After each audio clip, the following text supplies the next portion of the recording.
front of me is Oppo A40 and today I would like to show you how you can add a password to Google Password Manager.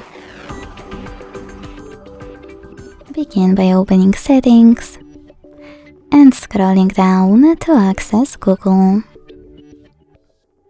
Then select All Services. Scroll down to access Autofill with Google and click on Continue. Then click on Google Password Manager.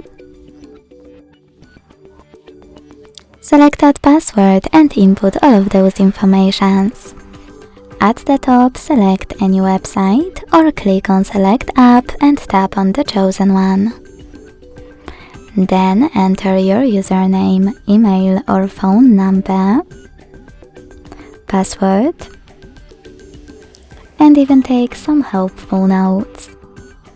When you finish, hit Save at the top right corner.